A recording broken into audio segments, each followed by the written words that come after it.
Salut YouTube, bienvenue dans cette nouvelle vidéo qui va présenter le résumé de mes investissements de janvier 2023. Voilà, une nouvelle année qui démarre. Donc objectif de cette année, au moins 50 € de rente par mois.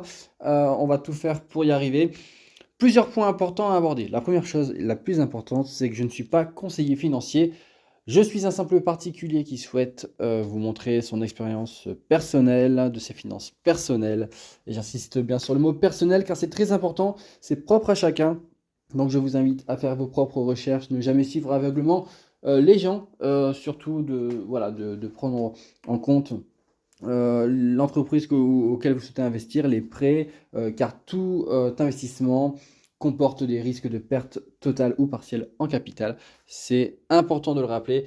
Et donc voilà, chose faite. Deuxième étape importante, on va présenter les slides d'une manière un peu différente. On va s'essayer à autre chose en cette nouvelle année. Euh, Vous allez voir, ça va être un peu présenté d'une autre manière. Et puis on va essayer de mois en mois, d'essayer de s'améliorer avec des graphiques, tout ça. On va essayer d'attraper le temps perdu pour arriver finalement à quelque chose d'assez sympa. Voilà, donc écoutez, on y va pour cette première slide. Et on va commencer par Brix. Donc aucun investissement sur Brix ce mois-ci. En tout cas, pas de réapport personnel, mais vous allez voir, on a eu quelques achats-ventes. Donc, ce mois-ci, on a eu 2,01 € de royalties, de loyer. Alors, ce qui est plutôt pas mal parce que c'est en constante amélioration, ce qui veut dire que les loyers sont de moins en vacants, il y a moins de travaux, il y a moins de loyers impayés. Donc, on a encore grosso modo un cinquième, donc 20% encore de pertes, mais ça se résorbe plutôt bien. Objectif d'1,41 €, vous le voyez. Donc là, on arrive à 20% de l'objectif d'une brique. Donc ça monte progressivement, donc c'est plutôt bon signe. Et maintenant, je vais vous montrer mes achats-reventes sur cette plateforme. Et voilà, donc les achats-reventes. Vous voyez que j'ai acheté plusieurs immeubles et j'ai revendu. En fait, j'ai acheté des immeubles pas trop chers, en dessous de 10 € et je les ai revendus au-dessus de 10 €. Ce qui m'a fait une plus-value actée donc, de ce mois de janvier de 4,59 €. Ce qui n'est pas négligeable au final, parce que vous allez voir, ça impacte fortement de manière positive la rentabilité de cette plateforme. Alors par contre, c'est extrêmement chronophage. Enfin, même si voilà, il faut poster plusieurs fois par jour en ligne, même si ça prend 10 secondes, c'est quand même ouais, du temps. Donc on n'est plus sur des rentes passives, mais des rentes actives plutôt, j'ai envie de dire. Mais voilà, mais ça porte quand même ses fruits, mine de rien, parce que ça, on passe d'une très bonne rentabilité. Je vais vous montrer ça tout de suite. Hop, voilà donc le capital financier de Brix pour ce mois-ci. Donc on est à 685,94 € en valeur totale, ce qui fait une rente ce mois-ci de 6,6 €, soit un rendement de 9,62% et un rendement annuel de 11,54. Donc vous voyez qu'en achat-revente, c'est pas dégueu, mine de rien, c'est 11,5% presque de rendement, c'est beau, mais par contre ça implique voilà, d'acheter, de revendre. J'ai voulu tenter voilà, ce mois-ci à faire ça. Je me suis un peu prêté au jeu. Je trouve ça très rigolo, mais par contre c'est très chronophage et je doute que dans le temps j'arrive à tenir voilà, cette cadence-là. Donc voilà, j'ai tenté ce mois-ci, ça a plutôt bien fonctionné. Après ça reste que 4,50 €, hein, donc c'est grosso modo c'est un Happy Meal. C'est pas non plus comme ça que je vais vivre ma vie, mais voilà, c'est surtout par rapport à la rentabilité de ce que j'ai investi que je trouvais ça très intéressante. Donc voilà, pour la présentation de Brix, on va passer ensuite aux autres plateformes. Alors, on va passer cette fois-ci à October. Vous voyez, October, j'ai investi 120 €, donc un total de 6 projets. Majoritairement, vous voyez, France, Pays-Bas et Espagne. Un prêt en Espagne. Donc on est sur, que je dis pas de bêtises, on est sur un montant donc investi, voilà, un montant total investi de 1 920 €. On est donc 38,58 € que vous voyez là, c'est le capital amorti. Donc ce mois-ci, j'ai amorti 38,58 €. J'ai eu 9,59 € d'intérêt brut, soit 3,17 € de prélèvements sociaux et fiscaux, donc 6,42 € d'intérêt net. Donc ce qui me fait un rendement pour ce mois-ci par rapport au capital investi de 1920 €, de 3, même pas, hein, même pas, je dis une bêtise, ça fait 0,33%. À l'année, grosso modo, ça fait 4%. Voilà, un rendement net de 4%, avec si on compte la flat tax des 30%. Ce qui fait, en fait, au total, vous voyez tout en haut à droite, 101 prêts. Donc ça y est, j'ai atteint les 100 prêts, je suis content. Dont un prêt terminé parce qu'il y a eu un remboursement de capital, un remboursement de prêt anticipé, et 2 défauts. Donc sur les 100 qui sont encore en cours, j'ai 2% de défauts. Donc les sommes en cours, c'est 1 895 €, c'est-à-dire que j'ai mis de ma poche 1 895 €. Et si on compte le rendement net qui a été fait ce mois-ci, donc de 6,42 €, on est donc à 0,33%. Annualisé, actualisé, on est à 4%, grosso modo, sur l'année. Voilà, donc en net. Bien entendu, ça, il y a toujours un décalage, hein, pour rappel, quand on investit aujourd'hui, on n'a pas les rentes ce mois-ci, on les a le mois d'après ou le mois qui suit après. Donc forcément, on a toujours un décalage, donc ça impacte la rentabilité de mon calcul. Il y a des calculs plus complexes pour vraiment avoir une rentabilité exacte. Mais moi, j'aime bien prendre ma rentabilité au minima. Donc là, c'est la rentabilité la plus basse possible que je peux avoir. Donc 4%, je me dis 4%, c'est mieux que le livret A, par exemple. Donc voilà, c'est pas mal. Voilà en gros pour octobre. On va passer ensuite à la suite, hein. Donc à la prochaine slide. Voilà la prochaine slide. Donc là, on est sur PrêtUp.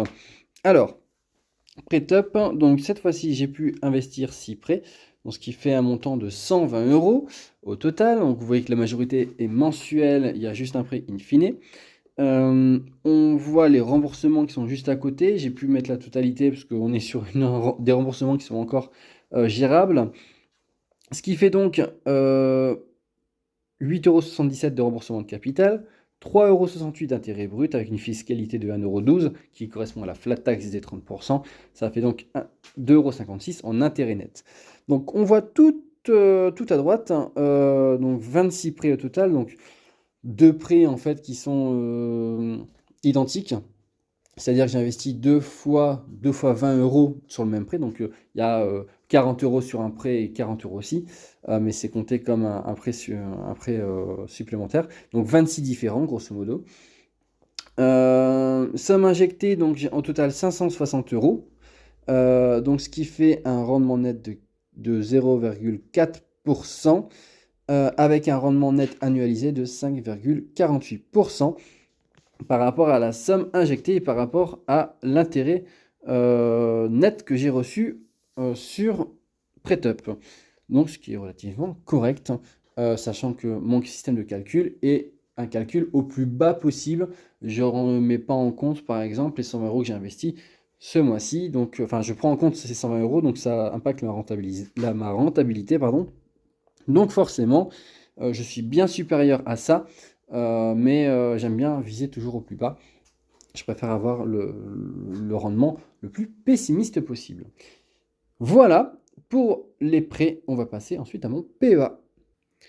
Alors, voici mon PEA sur 2023, janvier 2023. Alors, comme vous pouvez le voir, ça a beaucoup bougé. Alors, en réalité, c'est mon portefeuille d'actions de février. Il y a un petit décalage parce que malheureusement, je n'ai pas fait les achats-ventes. J'ai remodelé en fait mon système de présentation et du coup, j'ai pas vraiment pris en compte ce que j'ai acheté et vendu sur janvier. Mais voilà, en gros, vous avez mon capital financier sur mon PEA Donc, au total qui se trouve juste ici. Et vous voyez qu'en janvier, j'ai reçu 10,20 € de dividendes de la part de Bonduel. Et donc, j'ai revendu Excel Industries. J'ai revendu aussi. Qu'est-ce que j'ai revendu? Euh, Principalement Excel Industries, en fait, hein, tout simplement. Donc, ça m'a permis de. Ah oui, j'ai revendu aussi, alors forcément c'est un peu un teasing, mais j'ai revendu Orpea. J'ai revendu Orpea parce que ben, forcément ça a dégringolé et on a appris qu'il va y avoir une dilution massive sur Orpea. Alors pour une dilution massive de 99,4%, c'est-à-dire que en gros une action actuelle, elle coûtera 250 fois moins cher que de ce qu'elle vaut actuellement. C'est-à-dire que si vous avez une action à 250 €, et ben, votre action ne vaudra plus que 1 €.